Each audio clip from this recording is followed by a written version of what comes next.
yang berawalan dari keraton dan akan berakhir di hanggar. Yes, dan kalau kita melihat nampaknya kali ini dari arah pesawat yang cukup nyaman, seharusnya beberapa tim turun di drop zone juga tanpa adanya perlawanan dari tim lain atau mungkin bakal minim kejutan yang terjadi untuk di Bermuda yang pertama. Karena kalau kita melihat yang membagi posisi di sini hanyalah beberapa tim yang seharusnya hal tersebut sudah mereka siap lakukan apapun resikonya, Jo. Ya betul, dan kita melihat Onyx Olympus masih melakukan itu ya, pembagian posisi yang agak sedikit berjauhan satu sama lain, di mana ini membuat mereka akan mendapatkan informasi seluas-luasnya dan juga untuk menambah resource yang cukup baik ya. Dan seperti yang Bayu bilang gitu kan, di sini masih belum ada pergesekan atau yang tabrakan di arah drop zone-nya. Sementara dari arah factory kita melihat ada RRQ Kazu, sang puncak klasmen yang sedang melakukan looting tanpa adanya gangguan. Dan kalau kita melihat kali ini teman-teman dari arah RRQ juga masih cukup nyaman. Nampaknya di segitiga Bermuda mereka tidak akan bertemu lawan. Karena biasanya juga bakal ada Kagenra, tapi karena Kagenra tidak ada, kemudian Bigetron juga tidak mau bermain di arah segitiga Bermuda. Nampaknya mereka akan looting dengan cukup nyaman terlebih dahulu. Walaupun di sisi lain kita melihat tadi sudah ada first blood yang didapatkan, bagaimana kawan-kawan dari Dewa United Apollo sudah mulai dapat 1 poin pertama. Namun pertemuan juga akan terjadi kembali. Yang satu tembakan berhasil membuat dari seorang Gardu terjatuh. Gardu langsung ditumbangkan begitu saja dengan begitu cepat tanpa perlawanan yang cukup signifikan bahkan. Nggak masalah, Bay. Karena kita juga ini masih early dan dimana ini akan bisa di-revive kembali. Namun ini akan menjadi informasi tentunya untuk teman-teman dari Onyx Olympus bahwa adanya pergerakan keong dari arah sana ya. Dan sementara itu kita beralih ke arah seorang Dix. Dimana Dix kali ini dan juga Sensei di arah Sentosa masih belum mendapat gangguan yang cukup mengganggu mereka. Karena ya seperti yang udah tadi kita bahas, dimana drop zone-nya cukup menyebar ya. Jadi nggak akan ada pertabrakan untuk mungkin sampai menit keempat nanti ya. Dimana akan terjadi penumpukan mungkin di zona kedua. Betul, seharusnya beberapa rotasi bahkan di awal-awal kayak gini sudah akan terjadi pertemuan antara satu sama lain ya. Namun memang tidak seintens di fase knockout stage. Lihat bagaimana setiap tim ternyata coba untuk menahan diri tidak terlalu berlebihan. Ya masing-masing tim mengirimkan satu playernya saja untuk keluar dan bermain secara seorang diri. Tiganya akan terus melakukan regroup. Tadi kalau kita melihat ada Torat yang melakukan hal tersebut. Kemudian TW berserta dengan Onyx dan juga Bigetron. Tapi lihat kali ini nampaknya akan ada pertemuan. Darkol sang kapten dari Torat sudah mulai terbaca dari segi posisi kedai. Tembakan demi tembakan dari penggunaan Barawal akan coba dipaksakan begitu saja. Namun kalau kita melihat langsung diselesaikan dengan begitu cepat dari tangan seorang Ray. Darkol tidak sempat memberikan tembakan balasan, langsung menghilang begitu saja kali ini. Bahkan ini membuat kawan-kawan EVOS Divine akhirnya mendapatkan first blood tanpa adanya pertukaran, Julia.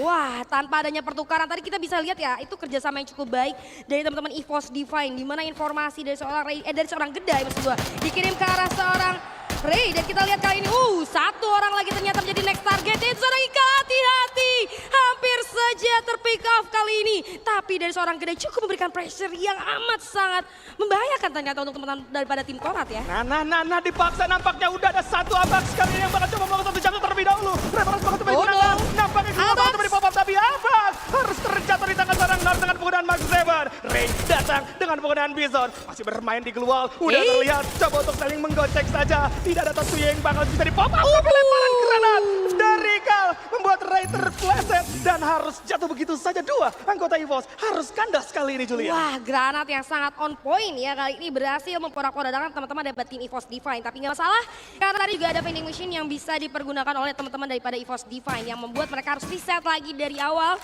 untuk melakukan looting dan juga untuk melakukan setup ulang. Dan dimana kita lihat kali ini udah ada tim Torat yang nampaknya nggak tenang banget hidupnya ya King Kodok. Dari awal mereka benar-benar ketemu sama tim-tim yang lainnya. Kali ini kita lihat dari seorang Ikal sudah mulai menotis adanya pergerakan daripada musuhnya. Namun kalau kita lihat dari kedua tim ini juga nggak ada jual beli serangan sih kayaknya. Iya, ini memang kalau kita melihat tadi Torat kan coba untuk menyebarkan posisi di awal-awal ya. Darkol, kemudian juga tadi ada seorang Ikal yang berhasil untuk menahan beberapa detik sehingga teman-teman juga masih bisa melakukan repositioning.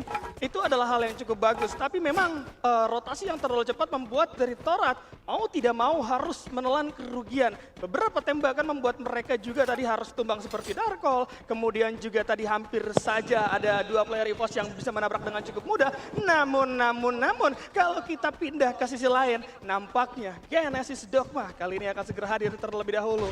Teman-teman dari Tiger Wong udah mulai melihat satu posisi, setup blue wall juga mulai dilakukan, tembakan demi tembakan. Bakal cukup meriah kali ini antar satu sama lain, namun Dels menerima damage cukup banyak. Hati-hati, jangan terlalu dipaksakan karena ini membuat sama-sama dari kedua tim akan mereveal posisinya dan setup pun tidak mau harus coba diganggu begitu saja. Lihat dari serang Yos terkena Trial of Battle. A124 sudah mulai dipop begitu saja. Tidak ada satu balasan nampaknya, tapi lihat masuk dengan lebih cepat. Keluar bakal coba dibuka. Del bermain di garasi terlebih dahulu. Jam masih bisa connect, namun belum berlanjut karena lihat Del yang harus terjatuh.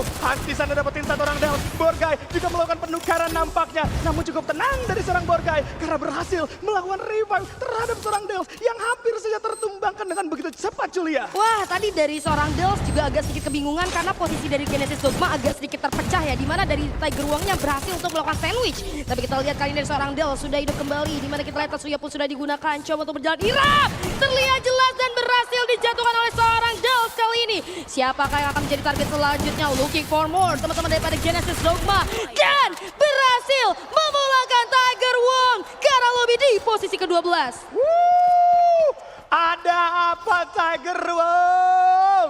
Pagi-pagi udah disuruh pulang, padahal kalau tadi kita melihat bagaimana inisiasi yang dilakukan oleh Tiger Wong itu dilakukan lebih dulu bertujuan untuk bermain secara agresif. Trail of Battle yang connect ke arah satu player dari Genesis Dogma membuat mereka maju tanpa ada rasa takut, tapi ternyata Genesis Dogma mampu memainkan kompo dengan cukup baik dan gua suka banget dengan ketenangan dari seorang Borgai yang hampir saja teman-temannya kesulitan. Tapi dengan adanya Borgai, setup keluar cukup bagus dan membuat mereka berhasil keluar dari jepit Tiger Wong, RRQ dan juga Onyx akan saling bertemu. Lihat dari seorang Legalot bermain di posisi yang berbeda kali ini di antara teman-temannya. Portal Go sudah mulai dibuka dari masing-masing tim. Bahkan kalau kita melihat dari seorang Razer juga udah mulai berpikir free karena seorang Gardu. Nice. Hampir saja coba untuk berpindah tempat, tapi Legalot mendapatkan ke arah seorang Jack. Onyx hilangkan satu player, mereka tidak akan bisa dibantu karena posisi mereka terlalu jauh antara satu sama lain kali ini, Julia. Wah, ini Legalot sama Razor ngasih distraction dari dua arah yang berbeda. Ini membuat Onyx Olympus kebingungan. Dari Legalot kasih serangan, dari Razor juga kasih serangan. Tim dari Onyx Olympus jadi agak sedikit bingung. Mereka mau fokus ke arah yang mana terlebih dahulu. Namun kita lihat, terlihat Abai sudah langsung berhadapan, tatap muka. Satu tembakan yang masih belum connect. Dari sisi jendela coba untuk mencari celah, namun nampaknya masih belum berhasil. Di dalam rumah pun Razor berhasil ditumbangkan. Masih belum ada backup, namun sayang sekali tidak terselamatkan. Gardu! Abai mencari celah yang cukup baik sehingga Gardu pun berhasil dijatuhkan kali ini dan akan langsung di-end begitu saja oleh seorang Abai kali ini. Namun nampaknya dari Onyx Olympus no exit way sama sekali. Dan di sisi lain Vesaka pun harus pulang di posisi ke-11 Boy Kodok. Astaga, Vesaka, kita tidak melihat apa yang terjadi dengan mereka, tapi nampaknya mereka harus diratakan di tangan MBR Epsilon. Kalau kita berbicara tentang Onyx, satu playernya masih berhasil keluar tadi ya, Yap, betul. cabut karena memang sudah sadar betul bahwa dengan adanya posisi menyebar dari RRQ itu mampu membuat mereka dalam posisi kesulitan, sehingga dari seorang Gary memutuskan untuk lari diri dan menyelamatkan at least placement point yang mereka bisa amankan kali ini. Dan kita juga tahu masih bisa melakukan revive juga nantinya. Betul. Dan mereka masih bisa melakukan regroup lagi. Zona kedua menuju zona ketiga, ya nyari lootingan masih bisa lah ya. Masih bisa, cuman ya itu akan menjadi PR untuk mereka di mana waktunya untuk mereka melakukan rotasi ke next checkpoint, mereka harus looting lagi gitu. Musuh-musuhnya udah pada lengkap, udah siap tempur, tapi mereka harus looting dari awal. Ya nggak masalah lah ya, karena dari masing-masing tim juga punya strateginya masing-masing untuk melakukan setup ulang.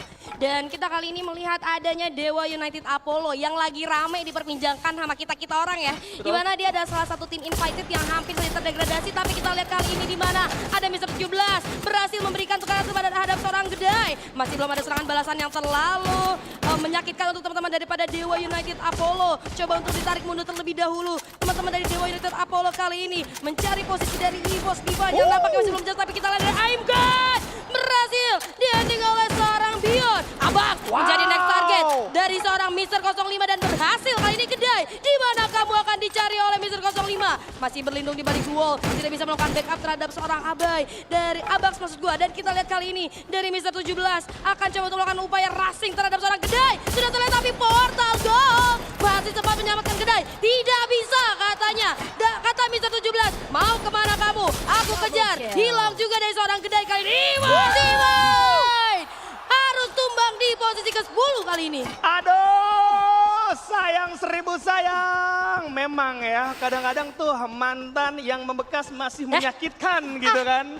Itu dia, EVOS Divine tidak siap dalam pertempuran jarak jauh membuat dari Mister 05 mendapatkan free hit sebegitunya. Iya. Kemudian Bion juga tadi enak banget untuk natakin dengan penggunaan Woodpecker. Apalagi SPD juga ada di tangan dari seorang Mister 05. Membuat pertempuran jarak jauh bisa diungguli oleh mereka dengan cukup mudah. Plus, kalau kita berbicara dari segi posisi, high ground place tadi itu dimiliki oleh kawan-kawan Dewa. Begitupun dengan EVOS yang bermain di low ground, tidak memiliki resource yang cukup banyak ternyata untuk menahan gempuran dari Dewa yang cukup all in. Tapi ternyata kali ini tabrakan lain juga akan terjadi. Lihat granat dari Sensei berhasil mendapatkan satu orang Razor di sana. Masih berlanjut. Lanjut masuk. Hilang. Begitu cepat di tangan Bigatron Delta kali ini yang tiba mengamuk Julia. Wah, pertandingan papan atas yang seru banget, namun sayang sekali RRQ Kazu pun harus menyerah akan kekuatan dari Bigatron Delta. Sementara itu nggak sampai di sana, Bigatron Delta harus reset lagi karena ada more team di mana Sensei tanpa berlama-lama langsung saja ditumbangkan oleh more team. Zero masuk ke dalam dengan Bosalgo, tapi kita lihat masih ada respon yang cukup baik dari teman-teman Bigatron Delta. Blue wall yang cukup on point kali ini, sementara seorang Azrael masih coba untuk menghancurkan blue wall yang dibangun oleh Bigatron Delta. Zona pun kali ini sudah menipis sedikit kali ini. Dan seorang mau coba untuk menghancurkan. Terlihat ada seorang Dix pun berhasil diculik kali ini dan Bigatron Delta dimulai di posisi ke-8. Emang kayak saudara gitu ya RRQ Kazu sama Bigatron Delta ya. Betul-betul, di plasmen selalu berdekatan tapi syarat juga harus tepat di posisi ke-7 di tangan Genesis Dogma yang sekarang sudah mulai mendapatkan 9 poin eliminasi akan bertambah. Lihat dari serang Jack, udah ada MP40 di tangan, satu keluar bakal dari pop up. Dels kali ini coba untuk melakukan regrouping terhadap teman-temannya. Kita melihat bagaimana pertempuran yang cukup banyak terjadi. Dan yang paling menarik adalah memang move yang dilakukan oleh Mob. Mob sampai zona ketiga tadi masih belum bergerak dari Clock Tower. Sekalinya mereka bergerak ke arah Factory, ada pertempuran yang baru aja selesai dan mereka mampu memanfaatkan momentum itu menjadi pundi-pundi poin eliminasi. So far itu adalah hal yang bagus dan ini bisa jadi pelajaran gitu ya. Lain kali yang di Clock Tower boleh diajak main dulu di early. Boleh diajak main dulu di early, tapi kalau kita lihat Genesis Dogma mereka dari early benar-benar survive banget ya. Bahkan bisa sampai ke saat ini gitu ya dan bertemu dengan tim-tim yang masih stay di 6 besar dan menurut gua dari Dels dan kawan-kawan memiliki strategi yang di luar ekspektasi kita. Tapi di sisi lain ada Nickel Olympus yang harus maju posisi ke-6. Ada apa ini ya dengan tim-tim papan atas kita? Di game pertama mereka berjatuhan, kita nggak tahu apa yang terjadi. Apakah mereka pemanasan atau kayak gimana, kita masih nggak tahu nih. Dulu Jul, maksud Anda yang lain ini yang sisa ini bukan tim-tim papan atas. Dari tadi nyebut tim papan atas mulu Jul. Lu jangan bikin gua jadi dibenci dong, Bay. Padahal emang iya. Waduh, tapi kita akan melihat lagi ya.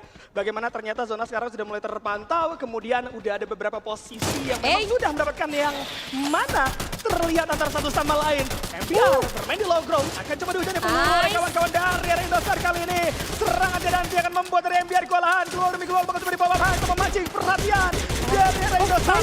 Maju karena depan tidak akan cukup. Sayang sekali harus diratakan dengan begitu cepat. Bahkan Indostar nggak hanya mengganggu MPR, melainkan kali ini mereka juga akan mengganggu Dewa yang mana harus terjatuh begitu saja dari seorang Saturday. Pola belum mengganti senjata, nggak lihat Paul. Tapi 3 player masih ada keluar juga yang bakal coba di pop up terlebih dahulu. Satu tembakan dari Mister 17 berhasil mendapatkan karena seorang Ross, Kotel dan juga Kindir juga harus terrata di tangan kawan-kawan Dewa kali ini. Menyisakan 1 player yang berada di atas. Rumael akan menahan nafas. Lim tidak mau gegabah nampaknya Julia. Wah, apa itu mekanik tua Mister 05 di bawah. Dan ada juga satu penutup yang cukup baik dari granat Pion ke arah seorang Cibeng. Granat kedua menyusul kali ini masih belum connect ke arah siapapun. Ada flash freeze juga kali ini sudah bertebaran dan kita lihat granat demi granat sudah dilemparkan oleh seorang Bion. Masih belum membuahkan hasil tapi pantang menyerah. Di sisi lain ada seorang Sira dari arah atas. Coba untuk turun tapi di arah bawah Azrael. Ada surprise attack ke arah seorang Mister 17. Coba untuk berlindung. Udah banyak blue melter bertebaran. Kita lihat satu tembakan duel antara seorang Azrael kali ini dengan seorang Mister 17 tapi ternyata berhasil ditumbangkan kali ini Zero. Charge Master di tangannya coba untuk bicara terlebih dahulu namun nampaknya merevive dulu teman menjadi prioritas utama dari seorang Zero kali ini King Kodok. Yes, dan sekarang 4 lawan 1 cukup sulit nampaknya untuk seorang Besto. Ada portal go di sana, disamperin sama seorang Mahal. Tak ekor bunda, dual, bakal coba di pop up. Besto coba untuk menahan diri terlebih dahulu. Satu tembakan, bakal coba di charge terlebih dahulu. Coba untuk diadu dengan penggunaan satu katana tapi tidak akan bisa. Besto tumbang dan ini dia Mate berhasil mendapatkan